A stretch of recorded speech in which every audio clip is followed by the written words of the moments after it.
नमस्कार दोस्तों। अपनी अंतरात्मा की आवाज कैसे सुने और यह इतना महत्वपूर्ण क्यों है? चाहे आपकी अंतरात्मा की आवाज तेज और स्पष्ट हो या फुसफुसाहट जैसी हो, जब आपको इसकी सबसे अधिक आवश्यकता हो, तो इसे सुनना मार्गदर्शन का एक बड़ा स्रोत हो सकता है। आंतरिक आवाज क्या है? आप अपनी आंतरिक आवाज को लगभग अपने सर्वोच्च स्वर की तरह ही समझ सकते हैं। यह आपका वह बुद्धिमान हिस्सा है जो पल के विवरण, आपकी अपनी भावनाओं और दूसरों की भावनाओं से ऊपर उठकर किसी स्थिति पर एक गहरी नजर, अधिक वस्तुनिष्ठ दृष्टिकोण प्राप्त कर सकता है। चाहे आपकी आंतरिक आवाज किसी वर्तमान परिस्थिति पर प्रतिक्रिया दे रही हो, किसी पिछले अनुभव पर विचार कर रही हो, या भविष्य में आपका मार्गदर्शन करने में मदद कर रही हो, ज्योतिषी और कहती है, चाहे कुछ भी हो, आंतरिक आवाज सत्य की आवाज है। सत्य की हमारी अनूठी आवाज जो भीतर से आती है। सीधे शब्दों में कहें तो हमारी आंतरिक आवाज हमारी जन्मजात बुद्धिमत्ता है। और जब हम इसे सुनते हैं, तो वह आगे कहती है, हम अपने भीतर की ओर मुड़ते हैं, ताकि हम दिशा के लिए अपने से बाहर की दुनिया की ओर देखने से पहले यह सुन सके कि हमारा शरीर और आत्मा क्या कहना चाहती है। अपनी आंतरिक आवाज से संपर्क करने के लिए 10 अभ्यास।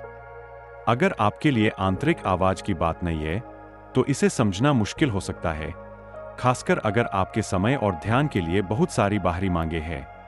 अपनी आंतरिक आवाज तक पहुंचने के लिए सुझाव यहां दिए गए हैं। 1. अपने जीवन और कार्यक्रम में जगह बनाएं। आप अपने दिन की भागदौड़ में व्यस्त होते हैं, तो आपका दिमाग भी भाग सकता है, इसलिए सुनिश्चित करें कि आप खुद को धीमा करने के लिए समय दे रहे हैं। अपनी आंतरिक आवाज को सुनने का सबसे अच्छा तरीका है अपने विचारों के बीच ज्यादा जगह बनाना, ताकि आपका अंतर्ज्ञान किनारे से ही अपनी बात कह सके। 2. गहराई से सुनने का अभ्यास करें। सक्रिय रूप से सुनने में किसी और के बोलने पर निर्णय और प्रतिक्रिया करने की इच्छा को छोड़ना, पूरी तरह से उनकी बातों पर ध्यान देना शामिल है। हम खुद को सुनने की क्षमता विकसित करते हैं, और यह वही है जो आपको अपनी आंतरिक आवाज को सुनने और उससे मिलने वाले मार्गदर्शन को प्राप्त करने के लिए चाहिए। 3. आत्म देखभाल की उपेक्षा न करें।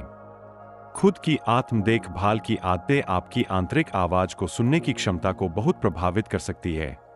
बस अपनी आत्म देखभाल की आदत को बढ़ाएं और आप आश्चर्यचकित होंगे कि आपको अपनी आंतरिक आवाज से कितनी अधिक जानकारी मिलती है। 4. सुबह के समय जर्नलिंग का प्रयास करें। जूलिया कैमरून की पुस्तक से लिया गया है। यह हर सुबह 3 हस्तलिखित पृष्ठों को जर्नल करने का अभ्यास है, जो चेतना की एक धारा है। वह बताती है, जो कुछ भी मन में आता है उसे शुरू करने के लिए लिखें, और आमतौर पर तीसरे पृष्ठ के अंत तक आपकी आंतरिक आवाज स्पष्ट और ठोस दिशा प्रकट कर चुकी होती है। 5. सीमाएं विकसित करें।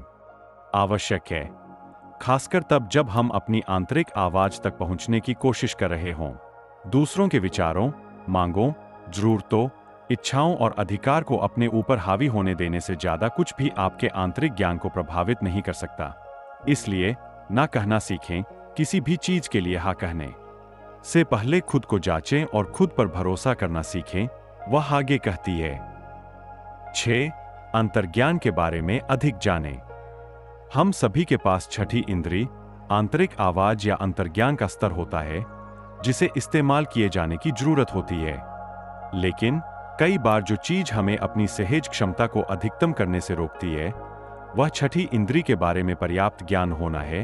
वह बताती है, सिर्फ आपकी आंतरिक आवाज जागृत और मजबूत हो सकती यह जानने से कि आपका अंतर्ज्ञान आपसे किस प्रकार बात करता है।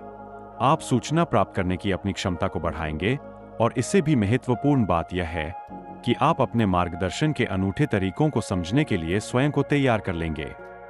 7. अंतर्दृष्टि के क्षणभंगुर क्षणों के बारे में जिज्ञासु। आपकी आंतरिक आवाज और अंतर्ज्ञान, भले ही वे तथ्यात्मक हों, अनदेखा करना आसान है। वे सूक्ष्म भावनाएं, शांत ज्ञान और सौम्य मार्गदर्शन प्रणाली है। वे आपकी पसंद को खत्म नहीं करेंगे, आपको उन्हें चुनना होगा। किसी आहापल, रोंगटे खड़े होने की लहर या किसी अजीबोगरीब खास सपने को नजरअंदाज करना आसान है, लेकिन जितना अधिक हम उन घटनाओं पर ध्यान देना सीखेंगे, उतना ही बेहतर हम उन्हें पहचानने और समझने में सक्षम होंगे। अगर यह मददगार हो, तो रासियोपी उन पलों को एक जर्नल में रिकॉर्ड करने की सलाह देते हैं। 8. अपने शारीरिक और मानसिक स्वास्थ्य का ध्यान रखें। अगर आप अपने उच्च ज्ञान तक पहुंचना चाहते हैं, तो आपको यह सुनिश्चित करना होगा कि आपकी आधारभूत जरूरतों का भी ध्यान रखा जाए। अपने प्रियजनों और पेशेवरों से जो भी भावनात्मक समर्थन चाहिए, उसे प्राप्त करें, वह कहती है। इसके अतिरिक्त स्वस्थ आहार, पूरक और मध्यम व्यायाम के माध्यम से अपने भौतिक शरीर में अधिक संतुलन बनाए रखने से आपको भावनात्मक रूप से अधिक संतुलित महसूस करने में मदद मिल सकती है। जब आपका सिस्टम संतुलित महसूस करता है, तो आपकी आंतरिक आवाज और भावनात्मक प्रतिक्रिया के बीच अंतर को समझना आसान हो सकता है। 9. तकनीक मुक्त समय अकेले बिताएं। अपने आप को बिना किसी व्यवधान के मौन में रहने दें, खास तौर पर फोन, कंप्यूटर या टीवी के बिना। आप ध्यान का अभ्यास कर सकते हैं, हालांकि मौन में अकेले रहना ही काफी है। अपनी आंतरिक आवाज को आपसे बात करने के लिए मजबूर न करें। गहरी आंतरिक सुनवाई के लिए आवश्यक परिस्थितियां बनाएं। शांत अकेले समय। 10. प्रवाह की स्थिति में रहने का अभ्यास करें। और अंत में, एक ऐसा प्रोजेक्ट खोजें जो काम कर रहे हैं या जो काम आपके हाथ में है, उसमें इतना डूबे रहने की स्थिति कि आपको समय का पता ही न चले। फ्लो में होना अविश्वसनीय रूप से मुक्त और उपचारात्मक लगता है और आपको अपनी आंतरिक आवाज को बाहर आने के लिए आवश्यक मानसिक स्थान दे सकता है। तल रेखा। जो भी आपको अपनी अंतरात्मा की आवाज से जुड़ने में मदद करता है, उसे करें और अक्सर करें। अपने आप से बाहर उत्तरों की तलाश करना आसान लग सकता है, लेकिन थोड़े धैर्य, विश्वास और अच्छी सुनने की क्षमता के साथ आप मार्गदर्शन के लिए अपनी अंतरात्मा की आवाज को सुन पाएंगे जब आपको इसकी सबसे अधिक आवश्यकता होगी। क्या आपने कभी ऐसी परिस्थितियों का सामना किया है जब आप यह कहने पर मजबूर हुए हैं कि काश मैंने अपनी अंतरात्मा की आवाज सुनी होती? मेरे अंदर की फीलिंग कहती है कि यह सही नहीं है, या मुझे अंदर से महसूसता आ रही है कि यह रिश्ता अद्भुत होगा। क्या आप अनुभव करते हैं कि आपके मन की आवाज या इंट्यूशन आपको समय समय पर संकेत देती है? हम सभी हर दिन हजारों निर्णय लेते हैं और कभी कभी हम यह अंतर नहीं कर पाते कि क्या सही है या क्या गलत, और क्या सच है या क्या झूठ। लेकिन हमारी इंट्यूशन या हमारे विवेक के पास वे सभी जवाब है जिनकी हमें आवश्यकता है। हमें बस इन्हें सुनने की जरूरत है। लेकिन क्या होता है कि अक्सर हम समाज द्वारा बनाई गई मान्यताओं, लोगों की राय या फिर एक्वायर्ड जानकारी के आधार पर जीवन के सीन को परखते हैं। हमारी सहज बुद्धि, जिसे हम आंतरिक आवाज या इंट्यूशन कहते हैं, जो हमेशा सही होती है कि हमारे लिए क्या सही है, साथ ही यह हमें लगातार सही डायरेक्शन दिखाती है। हमें बस इसे सुनने की कला सीखनी है। तो इसके लिए रोजाना कुछ मिनट स्वयं के साथ बिताएं। मेडिटेशन और आध्यात्मिक ज्ञान हमारे मन के शोर को शांत करते हैं और हमारी इंट्यूशन को एक्टिव करते हैं। हमारे अंतर्मन में सभी उत्तर है।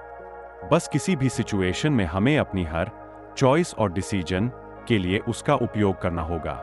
स्वयं को याद दिलाएं, अंतर्ज्ञानी, इंट्यूटिव हूं। जब भी मुझे कोई निर्णय लेना होता है, तो मैं अपने अंतर्ज्ञान के आगे आत्मसमर्पण कर देता हूं और यह हमेशा ही मुझे सही जवाब देता है।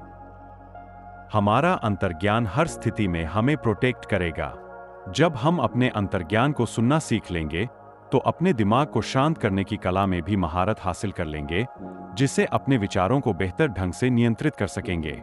इसके लिए भी स्वयं को याद दिलाएं, मुझे अपने अंतर्ज्ञान पर भरोसा है। मैं इसके रिस्पॉन्स को सुनता हूं जो मेरे और उस सिचुएशन में शामिल सभी लोगों के लिए सही है। दोस्तों, वीडियो में दी गई जानकारी अच्छी लगी हो तो चैनल को सब्सक्राइब करना ना भूलिएगा। फिर मिलेंगे एक नई जानकारी के साथ। तब तक के लिए जय श्री कृष्णा।